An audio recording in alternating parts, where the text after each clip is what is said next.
الله وبركاته. ازيكم يا شباب؟ عاملين ايه؟ يا رب تكونوا بخير. النهارده ان شاء الله هنشرح شابتر من اجمل الشباتر حرفيا اللي عندك في مادة الفارماكولوجي.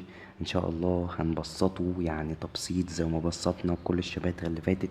احنا الحمد لله شرحنا شابتر الجنرال فارماكولوجي، لو انت لسه ما شفتوش هسيب لك اللينك بتاعه في الديسكريبشن. تمام. وشرحنا شابتر السمباثيك والباراسمباثيك، وعملنا في شابتر السمباثيك عملنا كده مقدمة على الباراسمباثيك، والحمد لله كفينا ووفينا وقلنا حرفيا كل المعلومات اللي عليك واللي مش عليك، وقلنا الحاجات اللي عليك وقلنا الحاجات اللي مش عليك، ووضحنا كل حاجة وفهمتك كل حاجة، وحرفيا خليتك كده تشرب الشابترين الحمد لله. النهارده هنخش على شابتر بسيط جدا اللي هو الدايوريتكس، وانا شايف انه من الشباتر اللي هي يعني العسل كده بونبونايه اللي عندك في المنهج بامانه، وشباتر شابتر خفيف جدا يعني. تمام. عايزك بقى تركز معايا وتجيب مشروبك. انا جايب جنبي شاي بالنعناع اهو. تمام.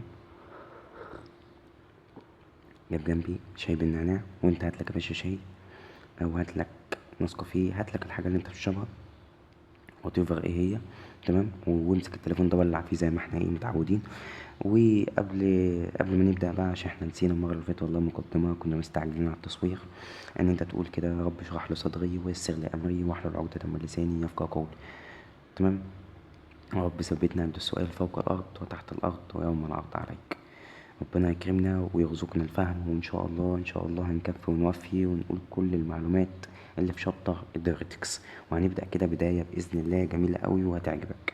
اول حاجه بس، لو انت اول مره كده تشوفنا، انزل اعمل سبسكرايب في القناه ويفعل زر الجرس، الحاجات اللي هي بتاعت الناس اللي هي اللي بتفتح قناه يوتيوب دي، عارفه. واعمل لايك بقى وطبل لي شويه في الكومنتات، مش عارف ليه تطبيل بس مش مشكله، انت لسه مشفتش حاجه اصلا. ماشي. المهم، النهارده ان شاء الله اقسم بالله الشابتر ده هتسمعه ولكنك اول مره في حياتك تسمعه.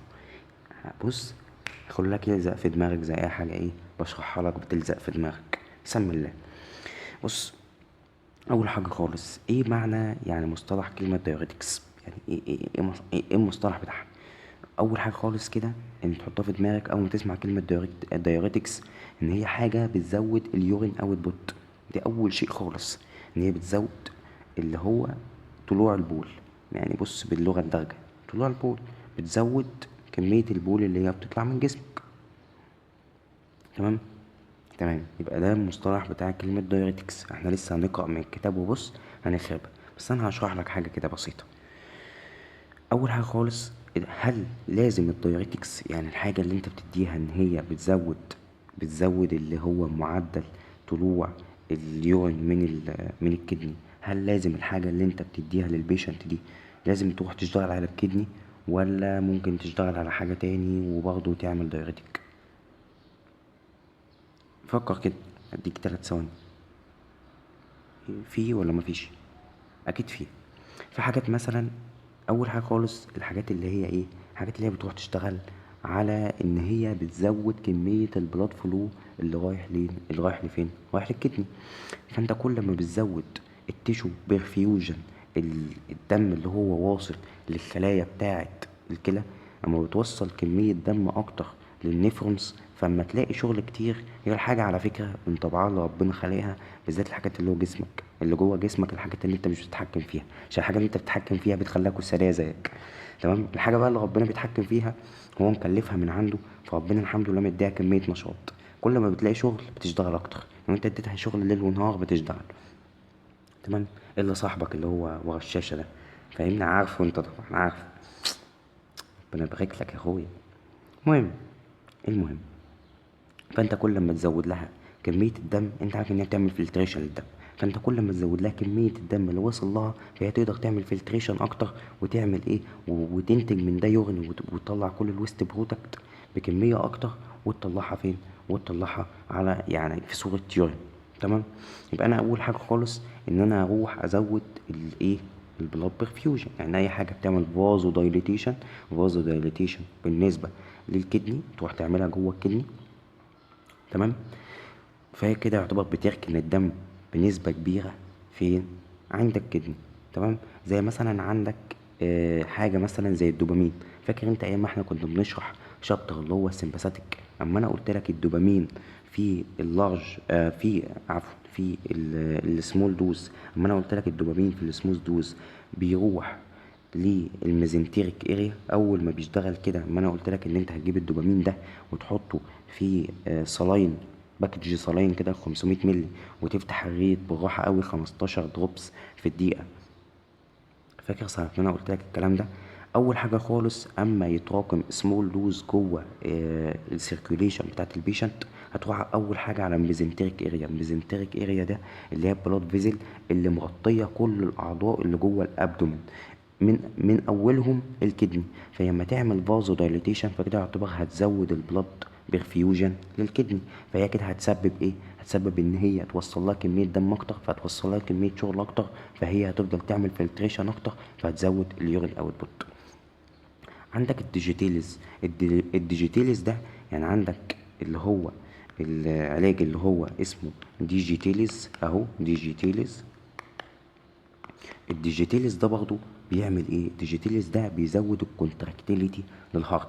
يعني انت اما تروح ان شاء الله في شابتر اللي هو كارديو فاسكولار، لو انت حتى ذاكرته، انت المفروض دلوقتي في المراجعات، فانت المفروض ان انت تكون ذاكرته تمام. الديجيتيلز قالك ان هو بيزود الكونتراكتيليتي او بيحسن الكونتراكتيليتي بتاعه الهارت. يعني بدل ما الهارت ضخ الدم بيضخ بدل ما يضخ لتر فيضخ لتر ونص، فكل ما يضخ دم اكتر فكده بيوصل كميه دم اكتر، فبيزود التيشو برفيوجن للكدني ويعمل نفس اللي عمله الدوبامين. تمام. بس ايه؟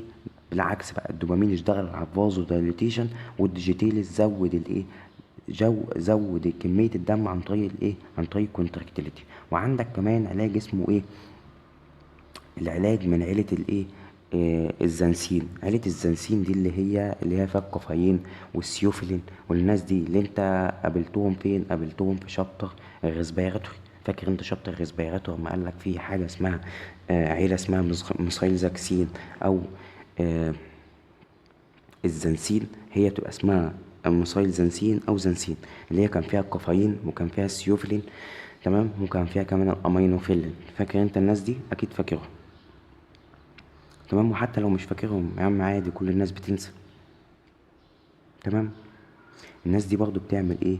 بتروح تعمل فازو دايليتيشن، فبتعتبر بتشتغل بنفس الميكانيزم اللي بيشتغلوا الايه، الدوبامين، بس مش نفس الميكانيزم، هي يعتبر نفس الميكانيزم من حتة الايه، الفازو دايليتيشن. فهي بتركن الدم وتوديه الايه، وتوديه للكدني، بتخلي كمية دم اكتر ناحية الكدني عشان تشتغل اكتر.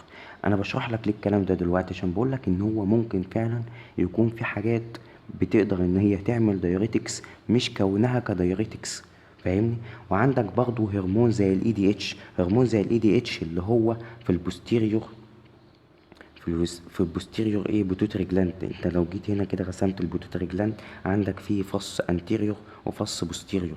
فص البوستيريور ده كان هو بيفرز الاوكسيتوسين، وكان بيفرز كمان الايه، الاي دي اتش. وانت عارف الاي دي اتش ده من ايام الثانويه العامه، فكك بقى من ايام اي حاجه تاني. ايام الثانويه العامه كان بيقول لك ايه، بيقول لك ان الاي دي اتش ده امتى بيفرز؟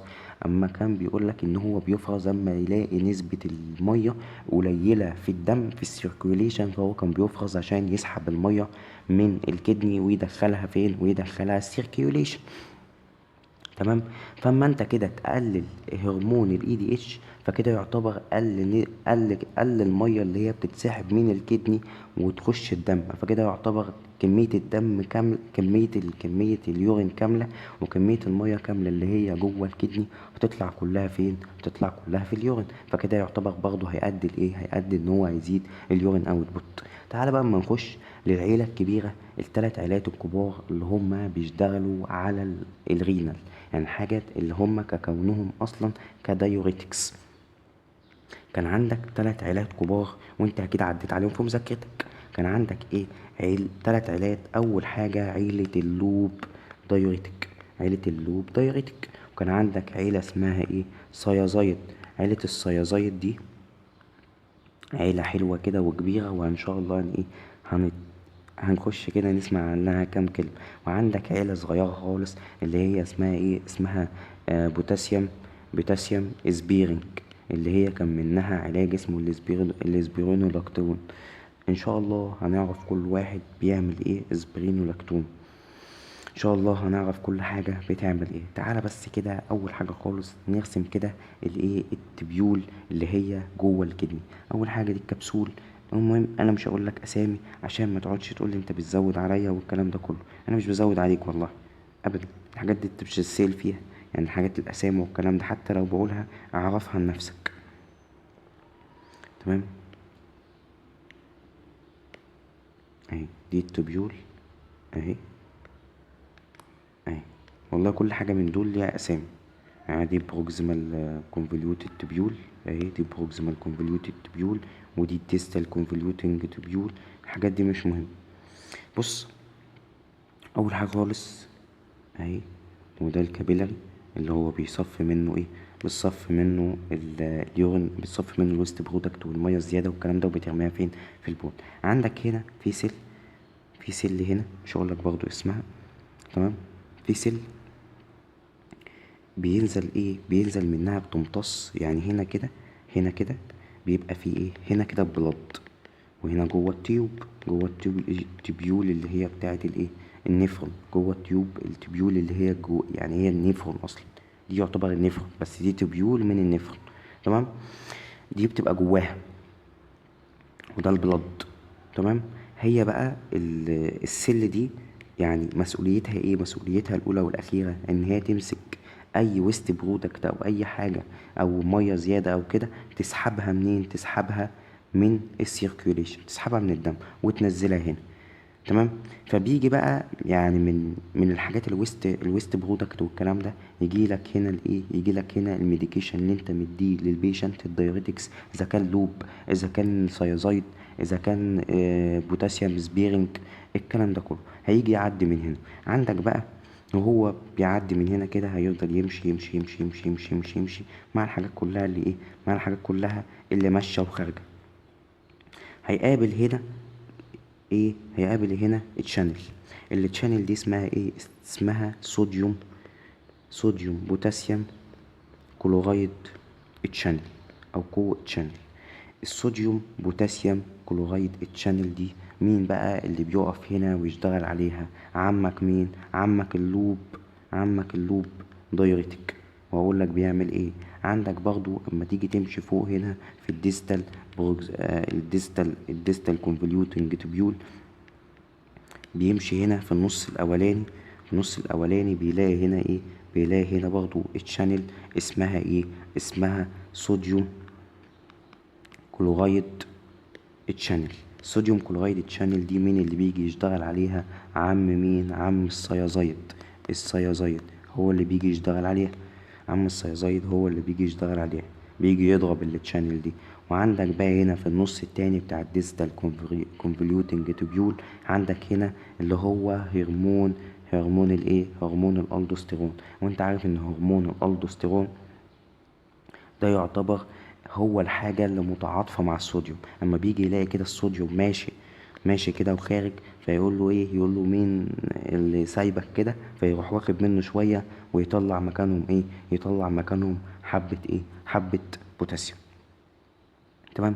تعالى بقى اما نعرف اللوب بتعمل ايه والسيازايد بتعمل ايه والكلام ده كله. تعالى بقى اما ننزل كده تحت بسرعة ايه، ونرسم تاني التوبيول اهي، ونرسم تاني البتاع دي كده بسرعة على نظافة اهي.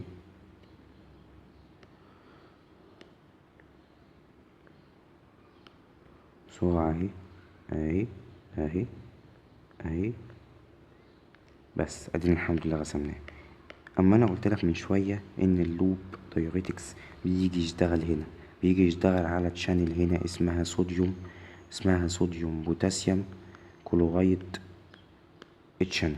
الصوديوم بوتاسيوم كلورايد تشانل اما يضرب الترانسبورتر ده، اول ما يضرب الترانسبورتر ده فطبيعي ان كل الحاجات اللي هي، ما انا بقول لك ان التبيول دي كلها بتبقى يعتبر حواليها هنا كده بلد، حواليها كده كله بلد، فاهمني؟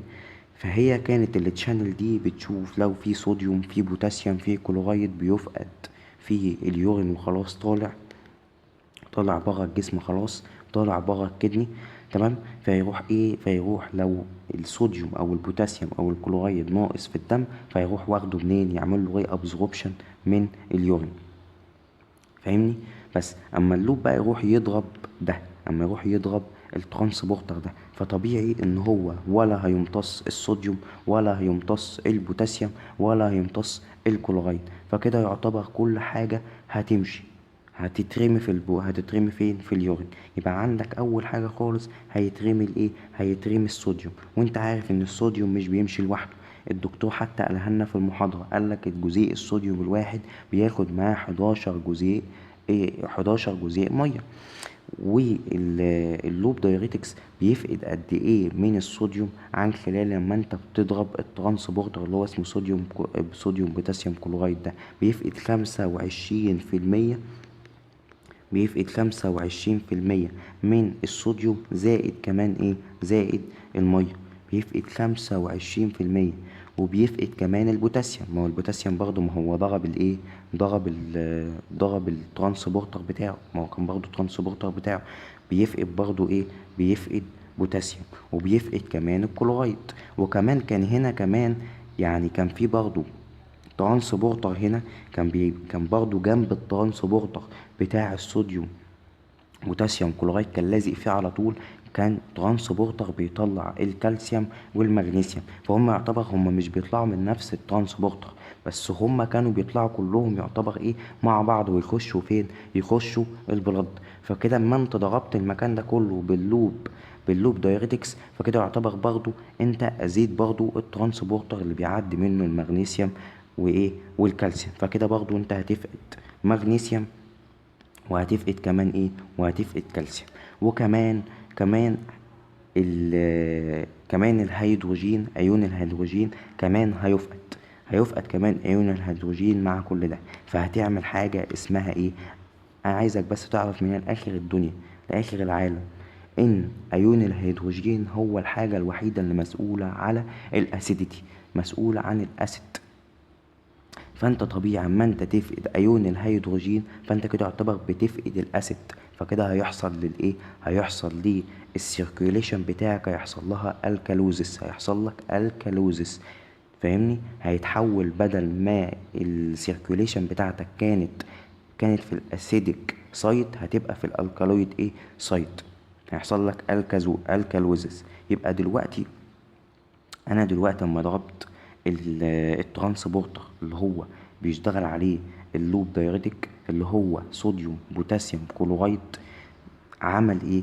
اول حاجه خالص ضرب الحاجات اللي هو اصلا داخل، ضرب الترانسبورتر بتاعها، يعني خلاها ان هي ما تمتصش، زي الصوديوم زي البوتاسيوم زي الكلورايد. تمام. وكان في كمان ترانسبورتر يعني كان جنب الترانسبورتر ده على طول كان بيطلع برضو المغنيسيوم والكالسيوم، كان برضو بيدخلهم جوه الدم، بيعمل لهم ري ابزوربشن برضه، يعتبر بيعدوا مع بعض. فهو برضه ضربهم، فكده يعتبر فقد صوديوم وفقد بوتاسيوم وفقد كلورايد وفقد المغنيسيوم والكالسيوم. وكمان فقد ايون الهيدروجين، وعمل لي ايه؟ وعمل لي الكالوزس. بس الترانسبورتر ده بيقدر ان هو يمتص 25% من الصوديوم والميه. فانت اما تضربهم كده يعتبر انت رميت 25% من الصوديوم والميه فين؟ في اليورين. تمام. تمام. وكمان اما انت فقدت بوتاسيوم، فكده عملت لك ايه؟ عملت لك هايبو كاليميا. وكمان فقدت الايه؟ فقدت كلورايد، وفقدت المغنيسيوم، وفقدت الكالسيوم، عملت لك هايبو كالسيميا. وعملت لك اما انت فقدت برضو ايون الهيدروجين، عملت لك الكالوزس. تمام. باختصار زي ما انا قلت لك كده، هي ده الميكانيزم اللي هو بتاع اللوب دايريتك. تعالى بقى اما نشوف الميكانيزم بتاع السيازايد.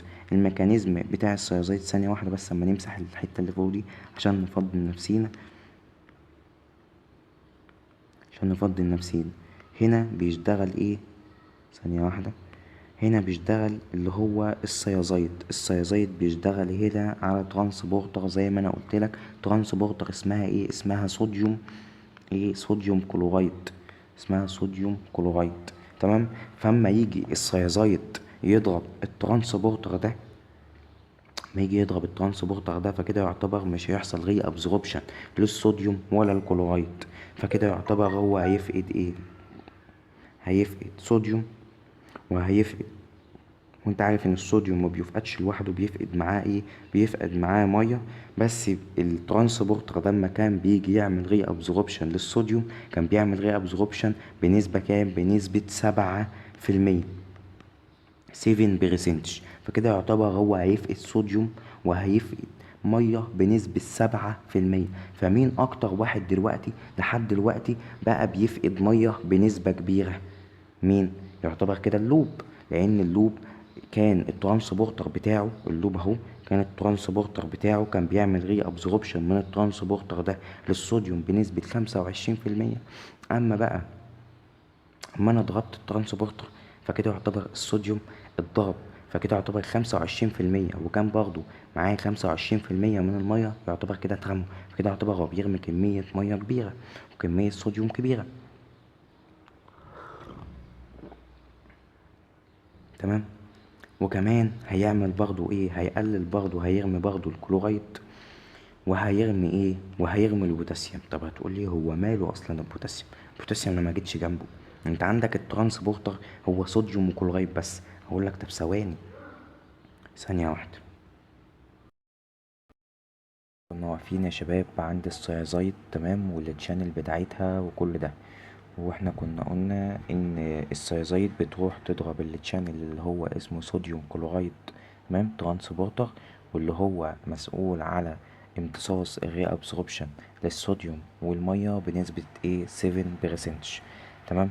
فهيؤدي الى بقى ان انا اما اجي اضرب التشانل ده، تمام، اما اجي انا اضرب التشانل ده مش هيحصل الري ابسوربشن للصوديوم والميه بنسبة 7%، فهينزلوا فين؟ هينزلوا في اليورين. تمام. وبرضه طالما انا ضربت التشانل اللي هي بتاعت الصوديوم والكلورايد، فطبيعي ان الكلورايد كمان هيفقد. تمام. وعندك كمان البوتاسيوم هيفقد. طب ما طبيعي ان البوتاسيوم ما يفقدش، انت هتيجي دلوقتي تقول لي ليه هيفقد؟ طبيعي ان اصلا الترانسبورتر اللي انا ضربته هو صوديوم كلورايد، عكس اللي ضربه ايه؟ عكس اللي ضربه اللوب دايريتكس، فاهمني؟ عكسه. يعني ده كان ساعة اللوب كان صوديوم بوتاسيوم كلورايد ترانسبورتر، لكن بتاع السايزايد هو صوديوم كلورايد ترانسبورتر. هتقولي هيفقد ازاي؟ انت دلوقتي وهو ماشي في الديستال كونفوليوتد تبيول، الصوديوم وهو ماشي كده هيلاقي هرمون هنا اسمه هرمون الالدوستيرون. هرمون الالدوستيرون ده انت عارف كويس ان هو يعني محب للصوديوم. اما بيلاقي الصوديوم طالع، اما بيلاقيه بيروح يمتص من الصوديوم شوية ويطلع مكانه ايه؟ يطلع مكانه بوتاسيوم. فكده برضو يعتبر ان البوتاسيوم طلع بطريقة اندايركت وراح فين؟ راح في الرجلين. تمام. يبقى كده يعتبر الايه؟ البوتاسيوم راح في رجلين. بس اما تيجي هنا على الكالسيوم، لا، الكالسيوم مش هيفقد، لان الكالسيوم ملوش دعوه. بل كمان بيقولك ان السيازايد لو انت اديته في حالات الناس اللي هي يعني الناس اللي هي عندها نسبة كالسيوم زيادة بتفقدها في البول، تمام، بل كمان لو انت بتديله سيازايد والناس دي فعلا عندها نسبة كالسيوم كتير بتفقدها في البول، هتلاقي السيازايد بيعمل على ري ابزوربشن كمان للايه؟ للكالسيوم. فالكالسيوم مش بيفقد. وده يبقى يعني الفرق الجوهري اللي ممكن يسألك فعلا عليه في الامتحان. تمام. يبقى احنا دلوقتي اما اجي اضرب الترانسبورتر بتاع السيازايد اللي هو اسمه صوديوم كلورايد، هفقد صوديوم ومية بنسبة 7%، وهفقد الكلورايد، وهفقد البوتاسيوم بس اندايركت عن طريق ايه؟ هرمون الالدوستيرون. ومش هفقد كالسيوم، بل بالعكس، لو السيزايد لقى كالسيوم جوه اليورين هيعمل له ري ابزوربشن. تمام. تمام. يبقى احنا كده خلصنا السيزايد، المجموعة بتاعت السيزايد. ويبقى فاضل لنا دلوقتي المجموعة التالتة اللي هي اسمها بوتاسيوم اسبيرنج. وزي ما انا قلت لك ان في 3 مجموعات كبار اللي هم بيشتغلوا دايركت على الرينال، اللي هي كانت اول مجموعة اللي هي اللوب دايريتك، وتاني مجموعة اللي هي كانت السيازايد، وتالت مجموعة اللي هي بتاعت البوتاسيوم سبيرنج. ودي بتتقسم لعلاجين، علاجين بس اللي هم مكلمينك عليهم في المنهج بتاعك، اللي هو الاسبيرينولاكتون، وعندك التاني اللي هو اسمه اميلوغايد. تمام. وهنقرأ كل ده بالتفصيل الممل فين؟ في كتاب. تمام. عايز بس يعني اختصارا يعني اللي احنا هنشرحه دلوقتي على السلايد اللي احنا بنشرح عليه. هنشرح العمل بتاع الاسبيرينولاكتون. الاسبيرينولاكتون بيروح يعمل كومباتيتيف يعني بينافس مع الالدوسترون. يعني دلوقتي دي خلية كده، دي الخلية بتاعت الرينال، دي الخلية بتاعت الرينال.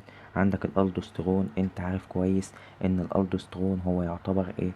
ان هو هرمون سترويد. فاكر انت ايام الثانوية العامة؟ لو مش فاكر خلاص.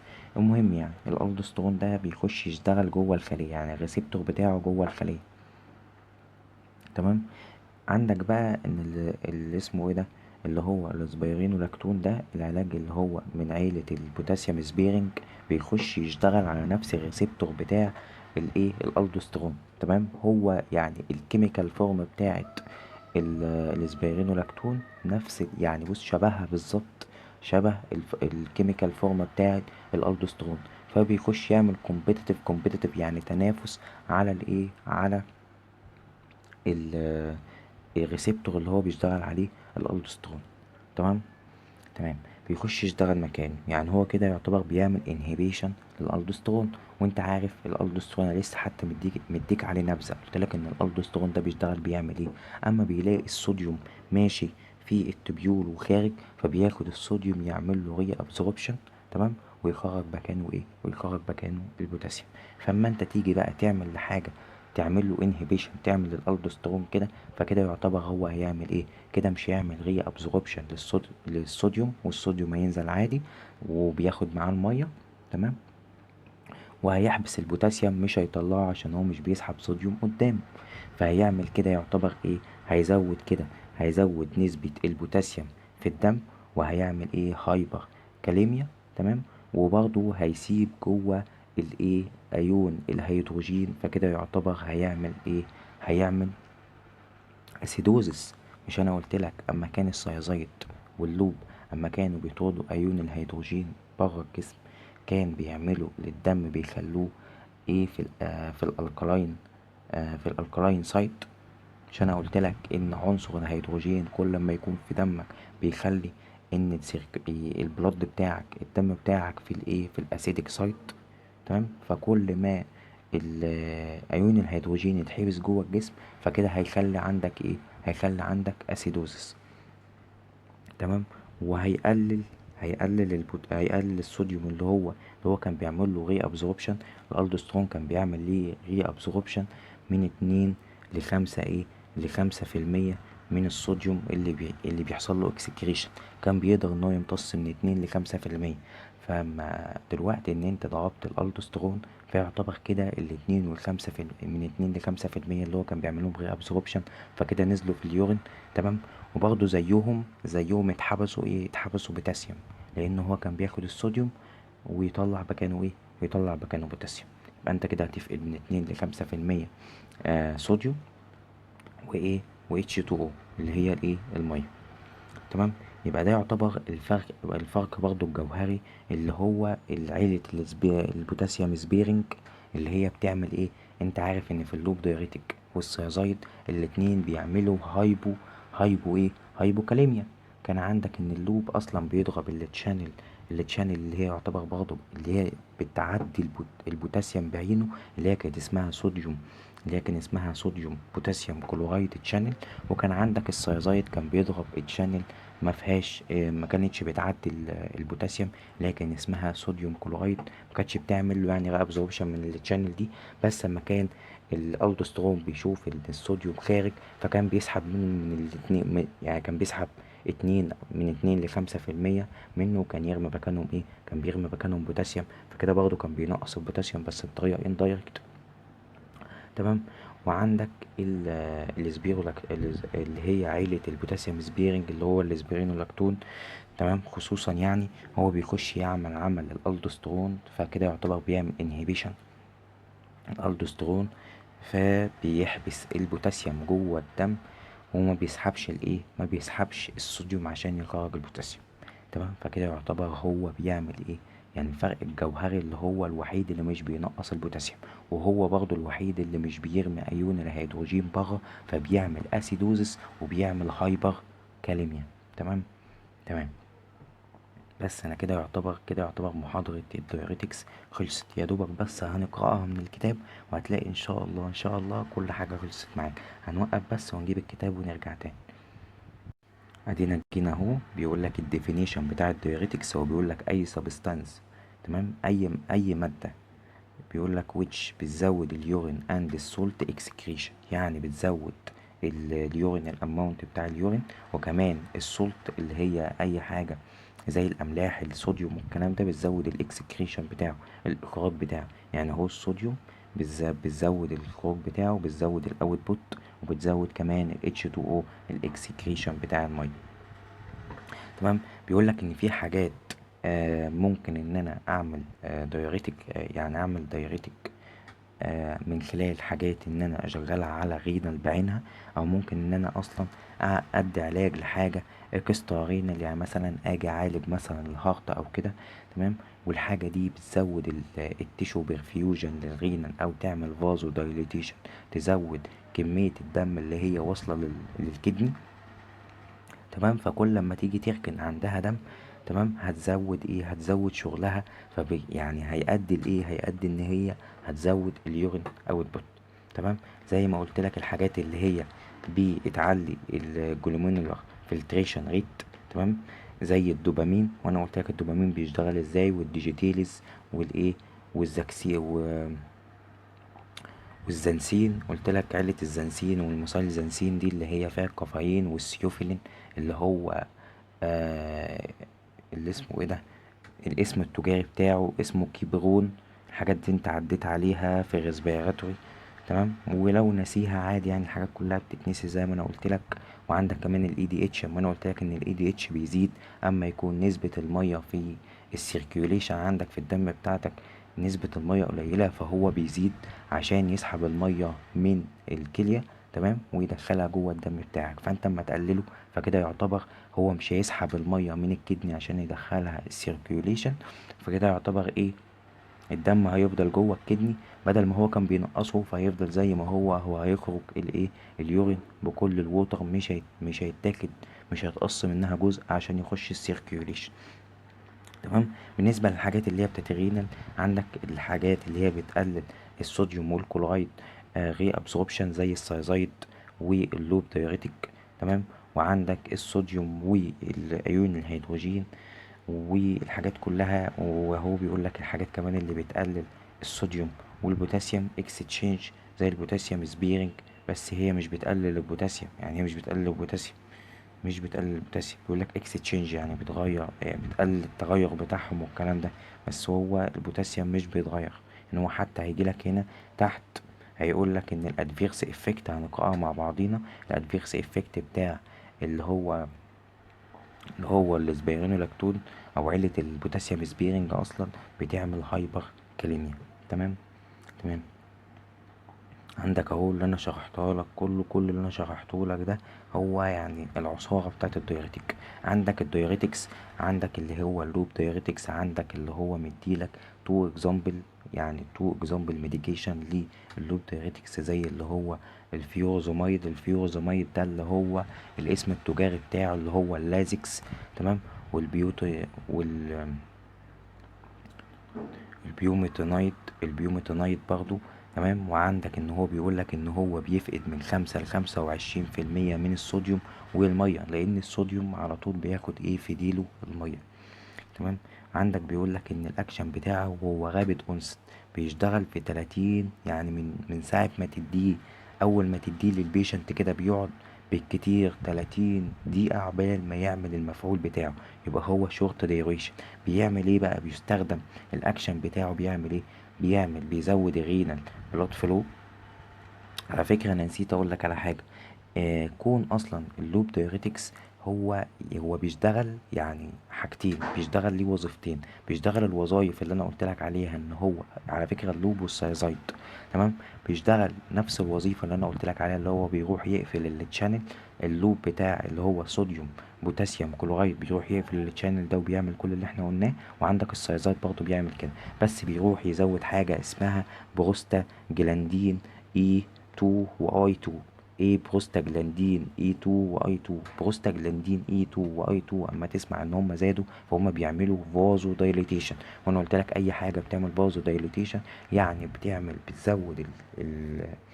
بتزود اللي اسمه بتزود التيشو بيرفيوجن، يعني بتزود كميه الدم عند الاورجن، فبتخليه قدامه شغل كتير، فهو بيشتغل اكتر وبيطلع ايه، بيطلع الويست برودكت اكتر وبيطلع يورين اكتر. فاول حاجه خالص ان هو بيشتغل، دي يعتبر وظيفه تانية، مش كون اللوب كدايوريتكس ولا كون السيازايد كدايوريتكس. تمام. فكده يعتبر هو بيشتغل بتو ميكانيزم. بس على فكرة اللي هو حوار يعني الميكانيزم بتاع البازو دايليتيشن هو بيبقى موجود في اللوب اكتر من السيازايد، يعني هو بيبقى ظاهر في اللوب اكتر من السيازايد. انا بس عايز اقول لك على حاجه دلوقتي، الحاجات اللي هي سيفير اديما حاجه كده، بالمونري اديما، سيفير بالمونري اديما، هل لو حد جالك هل هتديله لوب ولا هتديله سيازايد؟ عايزك دلوقتي تنزل تقولها لي فين، تقولها لي في التعليقات. تمام. بيقول لك كمان ان هو بيعمل هو فازو دايليتور عشان بيزود البروستاجلاندين اي 2 واي 2. تمام. وبيقلل البلاد بريشر عشان بيقلل البريلود والافتر لود. يعني ايه بريلود وافتر لود؟ مش انت عارف ان ده الهارت؟ اهو الهارت، ده الهارت. عارف ان اللي جاي للهارت اهو، اللي جاي للهارت اللي هو السوبيريور فينا كافا والانفيريور فينا كافا، ده الدم اللي داخله. فيعتبر هو بيقلل منسوب الدم اللي داخل للهارت، هو ده البريلود. والافتر لود ان هو ما بيطلع من الاورطه الدم للجسم كله، برضه بيقلل المنسوب بتاعه، فكده يعتبر بيقلل البريلود والافتر لود. تمام. وعندك ان هو بيعمل ايه، بيعمل هايبر جلايسيميا. عايزك بس من هنا لاخر العمر ان انت تعرف ان البوتاسيوم عشان انت عارف ان اللوب دايريتك والسيازايد بيقللوا البوتاسيوم، بيرموه في اليورين. البوتاسيوم هو مربوط ارتباط خاص ب يعني بالريليز بتاع الايه، بالريليز بتاع الانسولين. يعني هو الريليز بتاع الانسولين اللي بيخلي يحصل ريليز من البنكرياس، من البيتا سيل اللي جوه الانسولين، يعني اللي جوه البنكرياس عفوا، بيتا سيل اللي هي جوه البنكرياس اللي هي مسؤولة على افراز الانسولين، اللي مسؤول على الافراز عشان يعمل الانسولين استيميوليشن عشان يفرز هو البوتاسيوم. فطبيعي ان البوتاسيوم طالما قل فنسبة الانسولين ريليز قلت، فكده يعتبر ايه، الجلوكوز زاد في الدم، فهيعمل ايه، هيعمل هايبر جلايسيميا، ويحصل كمان هايبر يوروسيميا. تمام. وعندك بيستخدم في ايه، بيستخدم في السيفير اديمة، وبيستخدم في الهايبر كالسيميا، عشان انا قلت لك ان هو بيضرب التشانل اللي هو يعتبر جنبه على طول التشانل. احنا بنتكلم دلوقتي عن اللوب دايوريتك. تمام. بيضرب التشانل اللي جنب التشانل على طول اللي هو بيخرج منه المغنيسيوم والكالسيوم، ويعتبر الاتنين يعني بص يعتبر بيمشوا مع بعض، الايه المينرالز دول بيمشوا مع بعض. تمام. وهيعمل كمان هيعمل هايبر كاليميا. لا عفوا، هو بيستخدم في الهايبر كاليميا عشان هو ايه، عشان هو بينزل البوتاسيوم، ده هو كمان بينزل البوتاسيوم دايركت ان هو بيضرب الايه الترانسبورتر بتاعه. وكمان بيستخدم في الاكيوت بالمونري اديما، ليه بيستخدم في الحاجات الاكيوت وفي السيفير اديما؟ طبيعي، ده هو بينزل 25% من نسبة المية ومن نسبة الاملاح اللي في جسمك، فيعتبر ده يخليك تصفي. عندي بس معلومة كده، انت عارف ان في الرينال فيلير تمام، عندك ان في استيجات في الكرونيك رينال فيلير. في الستيج الحاجة النورمال خالص بيبقى الجلومينولار فلتريشن ريت اللي هو GFR. عشان بس الكلام ده هيجي دلوقتي، فانا عايزك تبقى فاهمه عشان ما اجي اقراه الاقيك فاهم. تمام. الجلومينولار فلتريشن ريت اللي هو النورمال عند الواحد اللي هو بيبقى 125. لكن اما يكون الواحد بقى خلاص في الاستيجات بتاعة الكرونيك رينال فيلير، عندك الاستيج 1 بتبقى يكبر من 90 او تساوي 90. تمام. عندك الاستيج 2 بتبقى من 90 ل60. عندك الاستيج 3 بتبقى من 60 ل30. تمام. وعندك الاستيج 4 بتبقى من كام، بتبقى من 30 ل15. وعندك الستيج 5 بتبقى ايه اقل من 15 او تساوي ايه او تساوي 15. عندك بقى اللوب دايريتك يقدر ان هو يشتغل على الكدني وهي الجلومينولار فلتريشن ريت 10. يعني شوف لو هي في الاند ستيج هو ينزل المية منها غصب عن الكدني. لكن انت عندك السيازايد ما بيقدرش ان هو يشتغل لو الجلومينولار فلتريشن ريت من 40 ل 30، يعني ممكن كمان اقل من 40 ما يشتغلش. تمام، فكده يعتبر انت تقدر ان انت تستخدم اللوب دايوريتك في الناس اللي هي عندها ايه عندها كرونيك رينال فيلير. تمام. تمام. يقول لك كمان ان انت بتستخدمها في الريزيستنت اديما، بتستخدمها عند الناس اللي عندها ايليجوريا، اللي عندها كلها في اسمه ايه ده في اليورين اوت بوت، والناس اللي عندها هايبرتنشن امرجنسي طبيعي. بقول لك الادفيرس افكت، الحاجات الغير مرغوبه اللي انا مش عاوزها من الدايوريتك. بيقول لك اللوب دايوريتك بيقول لك الالكترولايت ديستربنس، ان هو بيعمل خلل في الالكترولايت بتاعت جسمك، بيعمل هايبو نيتريميا وهايبو كالسيميا هايبو كاليميا وهايبو كالسيميا وهايبو مغنيسيميا، وبيعمل كمان هايبو فوليميا. كل ده بيعمله. تمام. وكمان بيعمل هايبر جلايسيميا وبيعمل هايبر ليبيديميا. هتقولي طب ليه عمل هايبر ليبيديميا؟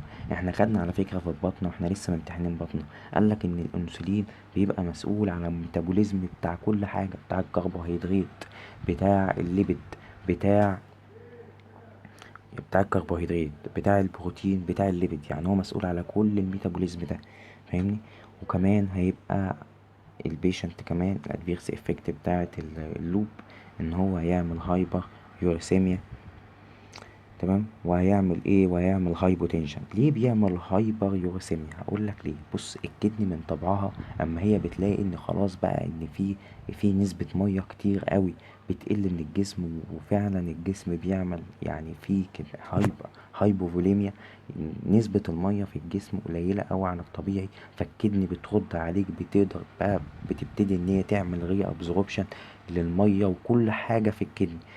فوهي بتاخد المية وبتسحبها، فبتاخد معاها كمان ايه يوريك اسيد، فطبيعي ان هو يحصل كمان هايبر يوريسيميا.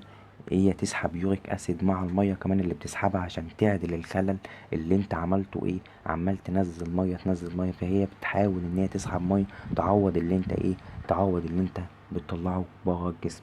وكمان الادفيرس افكت بتعمل ديهايدريشن طبيعي، ده انت بتنزل كمية مياه كتير. وبتعمل كمان الكالوزس. حاول تركز ان هي بتعمل الكالوزس اللوب والسيازايد، واللي بتعمل اسيدوزس اللي هي الايه البوتاسيوم سبيرنج العيله دي. تمام. وبتعمل كمان اوتو توكسيستي. يعني ايه كلمه اوتو توكسيستي؟ بص، التشانل اللي هو اسمه صوديوم بوتاسيوم كلورايد ترانسبورتر، ده اللي هو بتروح تضربه اللوب دايوريتكس، هو نفس الترانسبورتر ده موجود جوه الاير عندك، موجود جوه الودن. نفس التشانل ده موجود جوه الودن عندك. فاما بتروح ان انت تقفل التشانل ده وتروح تضربه، فبيروح برضه نفس الميديكيشن، يروح نفس العلاج، بيروح يضرب الترانسبورتر اللي جوه الاير، فيروح برضه ايه يقلل يسحب الميه اللي هي جوه الاير عندك، فبتعمل لك حاجه اسمها ايه اوتو توكسيستي. وممكن كمان ان هو يعمل اليرجي ويعمل جي اي تي ايه ابسايت. تمام. هنيجي بقى لعيلة السيازايد. وعيلة السيازايد في منها شورت اكتنج ولونج اكتنج. عندك الشورت اكتنج اللي هو اتش سي تي، وعندك السي تي، وعندك اللونج اكتنج اللي هي كلور سيازيدون، وعندك اللي هي الميتالازون، اللي هما دول اللونج اكتنج. بيقولك ان هو برضه رابط اونست بس ويز ان 1 اور، يعني بيشتغل في ساعة. يعني انت من ساعة ما تديه بيبتدي بعد ساعة. تمام. عكس اللي هو اللوب دايركتك، اما قالك ان هو بيبتدي بعد ما انت بتديه الانسب بتاعته، البداية بتاعته بتبتدي بعد ما انت بتديه بنص ساعة. تمام. بيقولك انت دايركت افكت في النفروجينيك دايابيتك انسيبيتس دي حالة كده تمام. حكايتها هي مش كبيرة اوي، بس انا شايف ان انت تحفظها كده وخلاص يعني، بس عشان مدخلكش في ايه، مدخلكش في كذا حاجة. تمام. وبيعمل كمان اللور انترفاسكولار فوليوم، بيقلل الفوليوم اللي هو جوه الايه، جوه البلاد فيزل. وبيقلل كمان البلاد بريشر. وبيعمل هايبر جلايسيميا عشان هو برضه كمان بيرمي البوتاسيوم، بس بيرميه ايه دايركت، لا بيرميه اندايركت. وبيعمل كمان اهو، بيقولك ان هايبر جلايسيميا بسبب قلة الايه، قلة الانسولين ريليز. بيعمل برضه هايبر يوريسيميا. قلت لك ليه بيعمل هايبر يوريسيميا؟ لان الكدني اما بتلاقي ان انت بتقلل ميه، فهي بتحاول ترد عليك عشان تعدل الكفه اللي انت قاعد عمال ايه، عمال تقلل الميه من جسمك، هي بتحاول تعوض. تمام. بيقولك ان انت بتستخدمه فين، بتستخدمه في الاديمه، بتستخدمه في الكاردياك اديمه. حاول تحفظ اللي هي الاكزامبلات دي، يعني هو بتستخدم في الكاردياك اديمه. تمام. وبتستخدمه كمان في النيفروجينيك دايابيتك انسيبيتس. هي كانت برضه بص اهي مكتوبة فوق. وبتستخدمه في الهايبر تنشن، بتستخدمه في الايديوباثيك هايبر كاليوريا. هايبر كاليوريا ليه بقى؟ ما انا قلت يعني ايه كلمة هايبر كاليوريا؟ يعني في كالسيوم بنسبة عالية جوه البول. ليه؟ مش انا قلتلك ان السيازايد لو هو ما بي اسمه ايه ده، ما بيروحش يضرب الكالسيوم، يعني مش بينزل الكالسيوم في اليورين. قلتلك بل بالعكس كمان، لو هو لقى كالسيوم هيحفز الري ابسوربشن بتاعته. فهو طبيعي انا هديه للناس اللي هي عندها هايبر كاليوريا، عندها نسبة كالسيوم زيادة في اليورين. فانا هبدأ ان انا اديلهم سيازايد عشان يعمل ري ابسوربشن للايه، للكالسيوم. تمام. اندبامايد بيقول لك بيست ويك دايوريتك تريتمنت للايه، الهايبر تنشن. تمام. بيقول لك البريكوشن التوصيات. بيقول لك ان انت ما تديهوش نوت يوز ان رينال فيلير. عشان انا قلت لك ليه، قلت لك اما بيكون الجلوميرولار فلتريشن ريت اقل من 40، او يعني من 40 ل30، وكمان اقل من 40، السايزايد مش بيشتغل، اللوب هو اللي بيشتغل. بيقول لك كمان ان انت ما تستخدموش في الليفر سيروزس. ليه بقى في الليفر سيروزس؟ لان انت عارف ان في الليفر سيروزس بيبقى البيشنت عنده اسايتس، بيبقى حرفيا البطن بتاعته كلها مليانه بفلويد، اللي هو البروتينية الكافيتي بيبقى مليان بفلويد. فانت عايز حاجة على طول بتنزل كمية مياه سريعة زي اللوب دايوريتك. تمام. وبيقول لك كمان يوت يوز ان ايه، ان ديجيتيلز توكسيستي. تمام. بيقول لك برضو نوت يوز ان ايه، ان جوت، ونوت يوز ان ايه، ان ديابيتس. متستخدموش برضو في الديابيتس. وما تستخدموش برضو في الايه، with corticosteroid. يعني ما تستخدموش مع الكورتيكوستيرويد. برضو انا مش عارف ليه، يعني انا بحثت عليها برضو وما يعني ما خدتش افادة، بس ما سمعت لهاش شرح والله، ان انت ما تستخدموش مع الكورتيكوستيرويد. تمام. الادفيرس افكت، ايه الحاجات اللي غير مرغوبة اللي السيازايد بيعملها؟ طبيعي ان هو يعمل الكترولايت ديستربنس، هيعمل خلل في المينرالز والكلام ده، زي ان هو هيقلل الصوديوم، هيعمل هايبو نيتريميا، وهيعمل كمان هايبو كاليميا، وهيعمل كمان الكالوزس. الحاجة الوحيدة اللي بتعمل اسيدوزس اللي هي العائلة اللي هي بتاعت البوتاسيوم سبيرنج. تمام. ايوه هيعمل هايبو نيتريميا، وهيعمل هايبو كاليميا، هيعمل هايبوكاليميا مش هايبر، انا مش عارف قلت هايبر، بس هي هايبوكاليميا عشان هو بيقلل البوتاسيوم بس بطريقة اندايركت. تمام. بيعمل هايبومغنيسيميا، وبيعمل هايبوفوليميا، بيعمل هايبر كالسيميا. قلت لك ليه؟ عشان بيقلل برضو الايه، بيقلل البوتاسيوم. بيعمل هايبر كالسيميا. لا هو مش بيعمل هايبر كالسيميا، غلط. مش بيعمل هايبر كالسيميا. اذا كان هو بيقولك ان هو بيستخدموه، او بيستخدموه في الايديوباثيك هايبر ايه، هايبر كاليوريا. ازاي؟ دي غلط. هو دي اهي اهو، ما بيعملش هايبر كالسيميا. عشان انا قلت لك ده بالعكس ان هو كمان بيعمل ايه، بيعمل ري ابسوربشن، ما بيعملش هايبر ايه، ما بيعملش هايبر كالسيميا. بيعمل هايبر ايه، فوسفاتيميا. بيزود يعني كمية الفوسفات في الدم، بيعمل هايبر ليبيديميا قلتلك ليه، وبيعمل هايبر يوروسيميا وبرضه قلتلك ليه اللي هو غلط بتاع الكدني، وبيعمل هايبوتنشن، وبيعمل دايهيدريشن، وبيعمل الكالوزس، بيعمل هيباتيك كوما في الليفر سيروزس. تمام. وبيعمل اليرجي، وبيعمل جو اي تي ابسايت، وبيعمل كمان كوليستاتيك جوندس، بيعمل صفرة. تمام. الادفيرس افكت بتاعته. عندك بقى الاسبيرونولاكتون. الاسبرينولاكتون عايزك، واللي هو الاميلورايد، عايزك بس انت كده تاخد لك بريك صغنون خالص، 15 دقايق بالكتير، وانا هاخد برضه بريك معاك ونرجع يا باشا. بص هي يا دوبك ايه، بس بس تمام. بس انا بس عشان عايز اشرح لك حاجتين كده. تمام. تمام. يلا نخش على العيلة اللي هي بتاعت البوتاسيوم سبيرنج. تمام. اللي هي فيها الايه، السبيرو سبيرينولاكتون، اللي فيها ايه، اميلورايد. تمام. عايزك بقى دلوقتي، ده مقارنة اقسم بالله مهمة جدا اوي، يعني مهمة اوي اوي اوي اوي. عايزك تعرف اول حاجة السبيرينولاكتون هو من الحاجات اللي هو اصلا هو سترويد، عامل بالظبط زي الالدوسترون. يعني هو حاجة كده التركيبة بتاعته سترويد، وهو كمان بيشتغل جوه ايه، جوه الخلايا. يعني انت من هنا لاخر العمر اي هرمون استرويد بيشتغل جوه الخليه، يعني مش بيشتغل يعني الريسبتور بتاعه مش على سطح الخليه كده، لا، الريسبتور بتاعه جوه الخليه. تمام. تمام. يبقى هو استرويد وبيشتغل جوه الخليه. عندك بقى الاميلورايد هو مش ايه، هو مش استرويد. تمام. فطبيعي ان هو مش بيعمل كومباتيتيف مع الايه، كومباتيتيف مع الالدوسترون، يعني مش بينافسوا على الريسبتور ولا اي حاجه. هو بيروح يضرب التشانل اللي الالدوسترون بيطلع منه الحاجه، يعني بياخد، بيعمل غير ابزوربشن منه، بيعمل غير ابزوربشن للصوديوم منه، وبيرمي البوتاسيوم منه. فاهمني؟ تمام. الاسبيرونولاكتون ليه سلو اونست، اقول لك ليه. اصل انت بتدي حاجه بتشتغل مكان حاجه، فطبيعي اصلا الريسبتور ده بيبقى مشغول اصلا بالالدوسترون. فعبال لما الاسبيرولاكتون لما انا اديه لحد، عقبال ما يشتغل، فعايز يومين 3 4 عقبال ما الالدوسترون يسيب الريسبتور بتاعه، في حاجه تانية تخش تمسك ايه، تمسك مكانه. فهمت؟ تمام.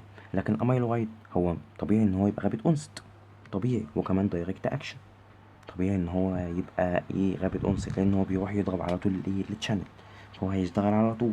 تمام. عندك بقى الاسبيرينولاكتون، هو بيقول لك ان هو بيستخدم في ريزيستنت اديما. تمام.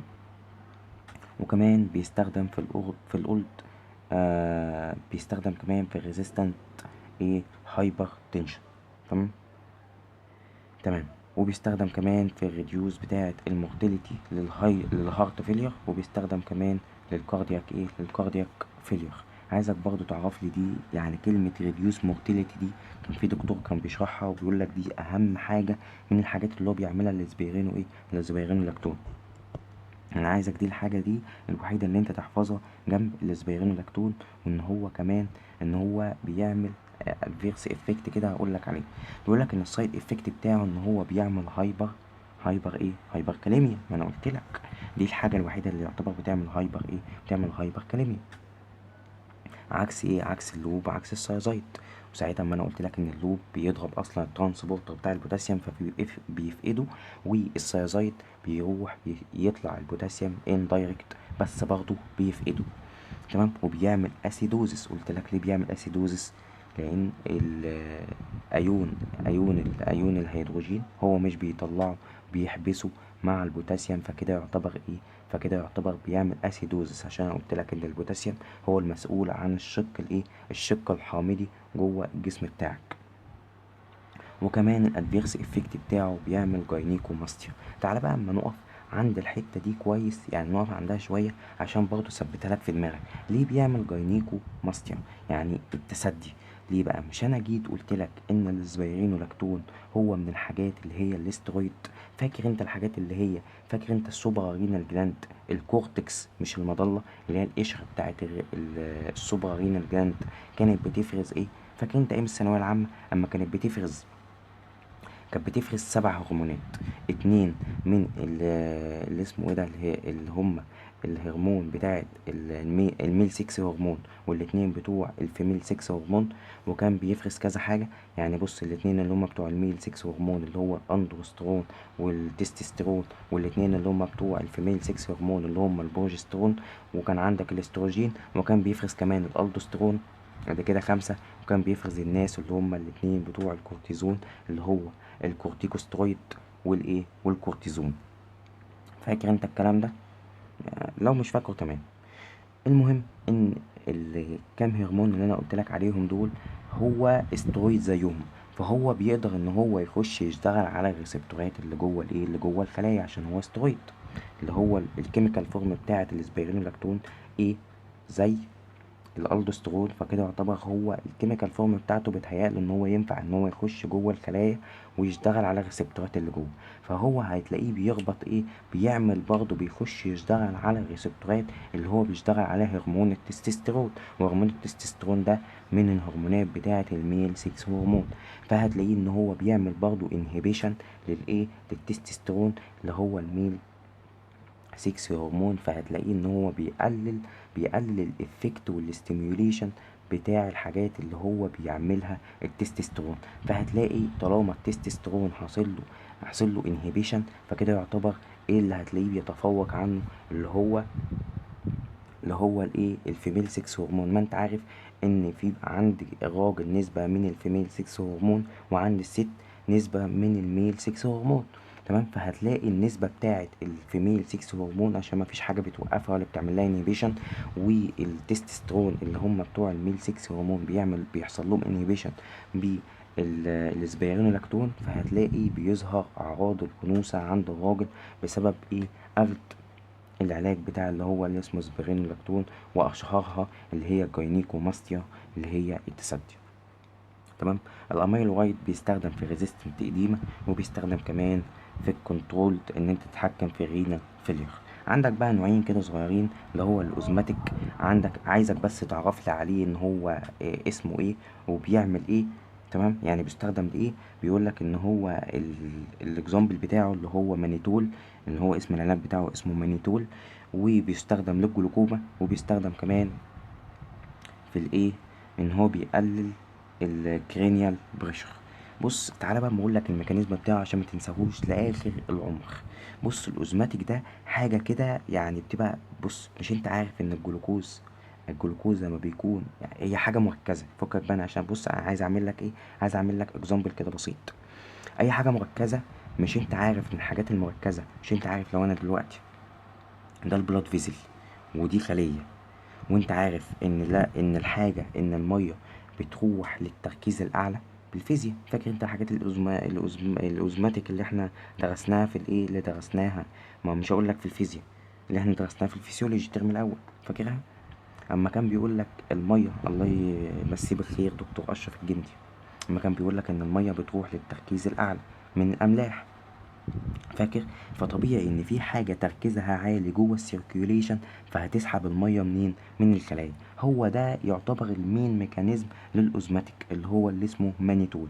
فهو هيروح عند الاي، وهيروح عند الايكوس هيومر اللي هو الميه بتاعه العين. تمام. وهيبدا ان هو يسحبها، فهيقلل البريشر اللي هو اسمه انترا اوكولار بريشر اللي هو ضغط العين، فهيبدا ان هو يقلله.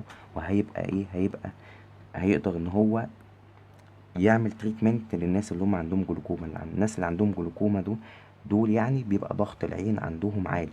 فاما انت تقدر ان انت بعلاج تقدر ان انت تقلل الايكوس اللي هو الايكوس هيومر ده. تمام. فكده يعتبر هيبقى الحاجة دي مفيدة للناس اللي هي عندها جلوكوما. وكمان الكرينيال بريشر، ما هو طبيعي ان هو هيعدي برضو السيركيوليشن، هو ماشي في السيركيوليشن. تمام. هيعدي على البرين، وهيبدأ برضو ان هو يسحب حبة مية، يعني هيسحب السوائل اللي هي جوه الخلايا بتاعت اللي هي في الكرينيال كافيتي.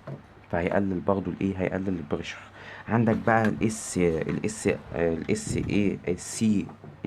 اي اي اللي هو الاكزامبل بتاعه اللي هو اسيتا زولاميد، برضو بيستخدم للتريتمنت للجلوكوما واليورين واليورين الكالينايزر. يعني هو مسؤول ان هو يخلي اليورين في الايه، في الناحية اللي هي الالكلاين مش الناحية الاسيد. تمام، يعني هو يخلي ايه، يحول بدل ما اليورين في السايد الاسيد، تمام، يخليه في الالكلاين. تمام، بس الميكانيزم كبيرة اللي هي بتعمل ازاي وكده، وعايز اشرح مثلا بتاع 7 8 دقايق وهتلاقي ان الحوار كبر عليك. بس انا حاولت ان انا ابسط لك اللي هو الاوزماتيك ده على قد ما اقدر، وما كملتش 30 40 ثانية. الحمد لله انت فهمتها، والحمد لله احنا خلصنا الدايريتكس. ولا ده لسه، ده في ثيرابيوتيك يوز للدايريتكس، بتستخدمه للكونجينيتال هارت فيلير، اللي هو بيكون فيه. يعني ايه كلمة كونجينيتال هارت فيلير؟ معلش الساعة بقت 1، الناس بتنام دلوقتي، معلش. كونجينيتال هارت فيلير، تمام، اللي هو بيبقى بسبب عيب خلقي. وكمان بيقولوها للناس اللي هي عندها رايت سايد وليفت سايد مع بعض، فبيقولوا عليها كونجنتال هارت فيلير. وبتستخدمها كمان للاكيوت بالمونري اديما، وبتستخدمها للرينال اديما، وبتستخدمها للهيباتيك اسايتس. ده على فكرة ثيرابيوتيك يوز للدايريتكس عامة، يعني فاهمني، مش الايه، مش الاسبيرين لاكتون بس، ولا الاميلورايد. تمام، الحمد لله الذي هدانا لهذا وما كنا لنهتدي لولا ان هدانا الله. يعني بص، الناس اللي هتكمل الفيديو للاخر، انا عيد ميلادي 31/5/2005، يعني اللي هو بكره. عايز كل سنه وانتم طيب كده يا جدعان. ان شاء الله الفيديو باذن الله هينزل باذن الله النهارده ان شاء الله. ويا رب يا رب يكون كفينا ووفينا. وعايزك كده تستودع الله في كل حاجة انت فهمتها، وكل حاجة اتقالت لك، وكل حاجة انا قلتها لك وبسطتها لك. يا رب فعلا تكون استفدت، ويا رب فعلا تكون الحاجة فعلا انا قلتها لك بعيدا عن مذاكرتك وبعيدا عن الحاجات اللي اتشرحت لك. بس انا شايف والله الطريقة اللي انا شرحت لك بيها المحاضرة، انا شايف ان هي اقسم بالله لزقت في دماغك. بس ان شاء الله ان شاء الله يكون قدرنا ان احنا نوفي، ويعني نوفي الشرح فعلا، ونكفي الشرح اللي انت فعلا كنت محتاجه. والمقدمة اللي انا اديتها لك ونميت لك فيها الدايريتكس، انا شايفها ان هي مهمة جدا، لكن اول الفيديو حتى لو انت مش هتقرأ من الكتاب، انا شايف ان المقدمة دي فيها فعلا عصارة العصارة ومهمة جدا. فربنا يا رب يوفقك يا شباب، واسف ان انا لو طولت عليكم، والسلام عليكم ورحمة الله وبركاته.